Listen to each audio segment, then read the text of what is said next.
Every moment you waste is a moment you'll never get back. What if Jewish wisdom held the key to making every second count?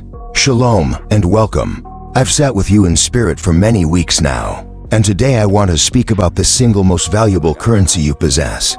It is not the dollar, the euro, or the stock certificate. It is time. In our modern world, we have a saying, time is money. It's a transactional, almost brutal calculation. It reduces our days to a series of entries in a ledger to be maximized, leveraged, and spent. But I am here to tell you that this is a profound misunderstanding, a spiritual poverty that leaves even the wealthiest among us feeling empty. Our tradition offers a much deeper, more resonant truth. In Hebrew, the word for time is Zman. But Zman is not just a clock ticking on the wall, it is a dimension of existence, infused with holiness. It is the sacred space within which life unfolds. Time is not a resource to be exploited, it is a gift from the Creator to be sanctified. I remember my early years in business. I was a young man, full of fire and ambition, chasing deals from sunrise to midnight. My calendar was my battlefield, each appointment a conquest. I believed that by controlling every second, I could control my destiny. I built a successful company, but the man in the mirror became a stranger. He was exhausted, anxious, his eyes carrying the frantic energy of a man running from a fire, not toward a purpose. One afternoon, I was complaining to an older mentor, a man who had seen more cycles of boom and bust than I had seen seasons. I lamented a deal that fell through, a waste of 6 months. He listened patiently, his hands calmly folded. When I finished my tirade, he simply asked, "Solomon, did you learn anything in those 6 months? Did you treat your partners with honor? Did you act with integrity when the pressure mounted?" I was taken aback. He wasn't focused on the outcome, he was focused on the quality of the time itself. He reminded me that time isn't a line we race along, but a vessel we are meant to fill with meaning. That conversation was the beginning of a profound shift in my understanding of wealth. True wealth is not a bulging portfolio, it is a life rich with sanctified moments. There is a powerful story in the Talmud about Rabbi Akiva, one of our greatest sages. He was arrested by the Romans and sentenced to a tortuous death. As they were combing his flesh with iron combs, his students, watching in horror, asked him, "Our master, even now?" At that very moment, the time came to recite the Shema, the central declaration of our faith, which proclaims the unity of God. And so, while enduring unimaginable agony, Rabbi Akiva recited the prayer with deep intention, a smile on his face as he proclaimed God's oneness and passed from this world. What a lesson! Even in his final, excruciating moments, he did not see time as something being taken from him. He saw it as one last opportunity to fulfill a sacred duty, to connect with the divine, to make his final breath an act of holiness. This is the essence of Zman. Every moment, no matter how challenging or mundane, holds within it a spark of the eternal, an opportunity for a sacred act. So, how do we bring this ancient idea into our modern, fast-paced lives? Let's start with our work. Before you begin your next big project, or even just your next meeting, I want you to try a small practice. Pause, take one deep breath, and ask yourself, what is the highest purpose this time can serve?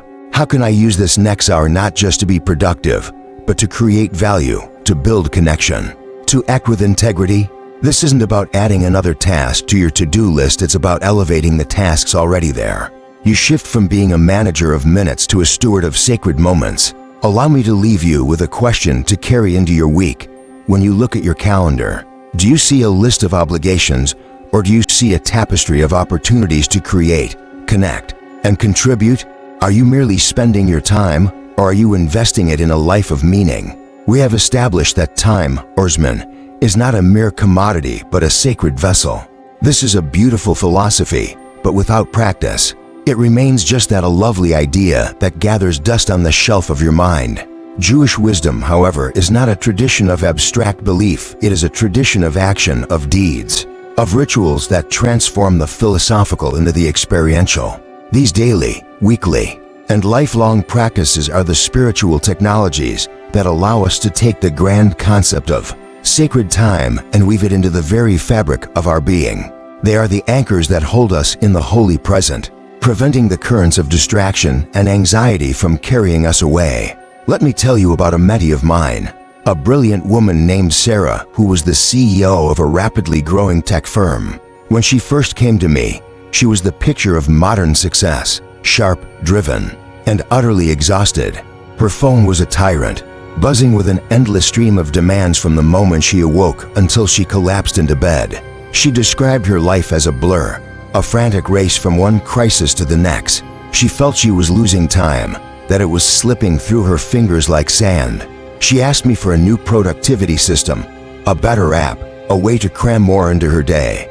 I gave her something far simpler and infinitely more powerful. I taught her the Modeh, a short, 12-word prayer recited immediately upon waking, before your feet even touch the floor. It translates to, I give thanks to you, living and eternal King, for you have restored my soul within me, your faithfulness is great. Sarah was skeptical. She wasn't particularly religious and couldn't see how a few ancient words could possibly help her manage a multi-million-dollar company. But she was desperate, so she agreed to try it for 1 week. The first few days, it felt mechanical. But then, something shifted. She told me that by starting her day with an act of gratitude, instead of grabbing her phone to check emails, she was setting a new tone. She was beginning from a place of fullness, not deficit, acknowledging the simple miracle of waking up, of being granted another day of life. Reframed everything that followed. The frantic demands were still there, but her relationship to them had changed. She was no longer a victim of her schedule, she was a grateful steward of the day she had been given. This 1-minute ritual didn't add more time to her day, but it deepened the quality of every moment within it. This is the genius of Jewish ritual. It takes the mundane and elevates it. The morning begins not with anxiety, but with gratitude, and the week is anchored by the most profound ritual of all, Shabbat. In our 24/7 culture of relentless striving, Shabbat is a revolutionary act. It is 25 hours from Friday sundown to Saturday night where we cease all work.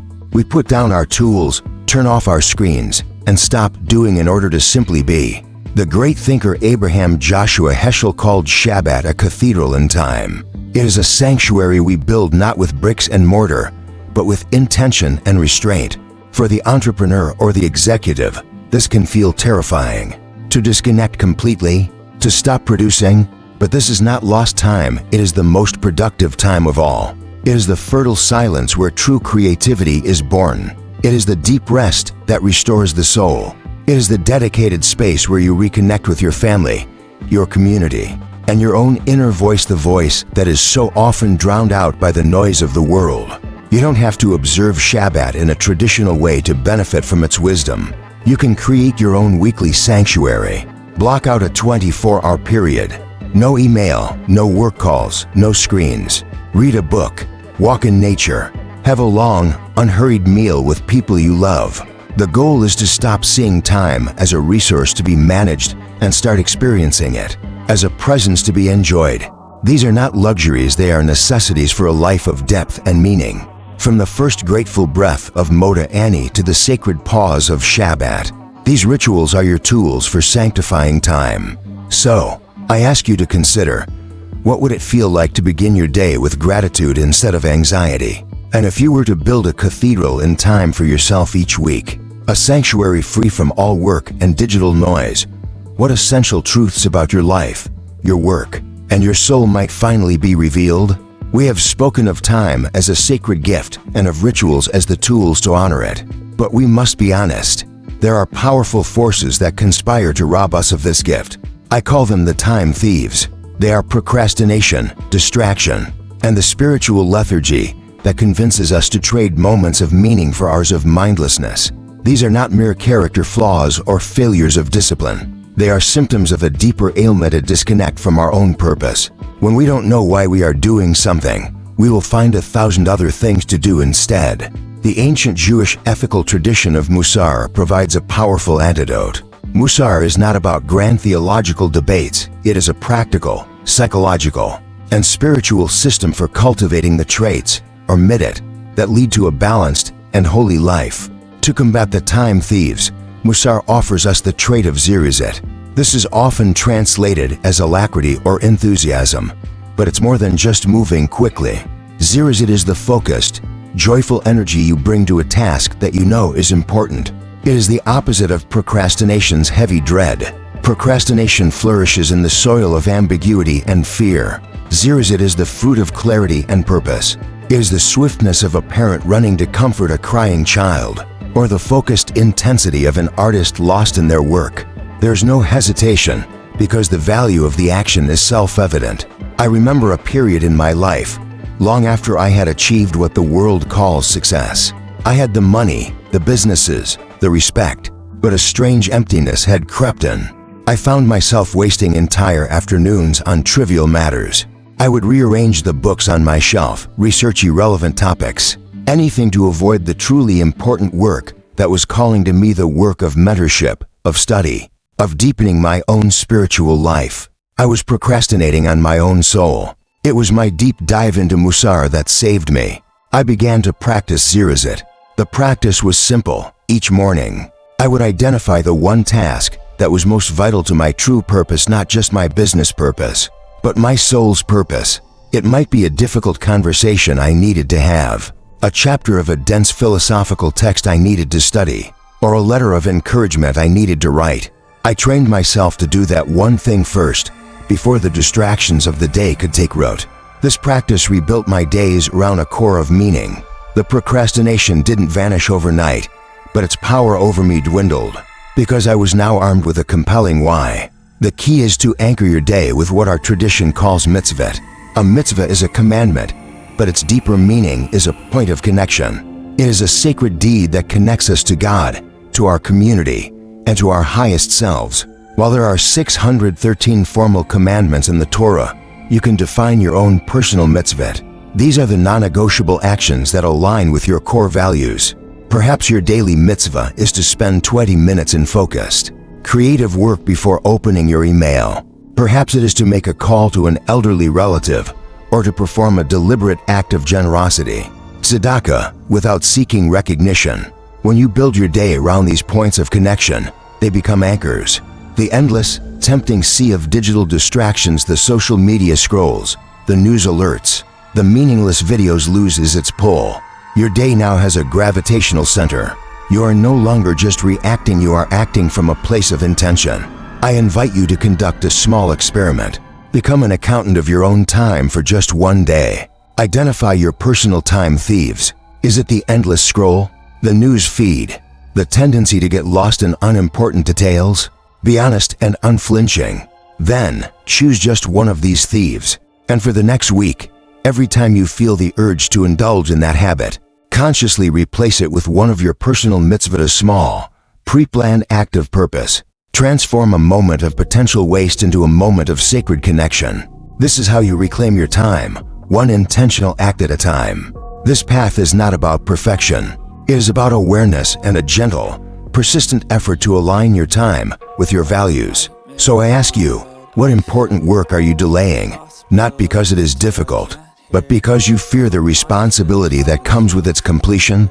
And how would your relationship with time change if you saw your daily tasks not as a checklist to be conquered, but as a series of opportunities to connect with your highest purpose?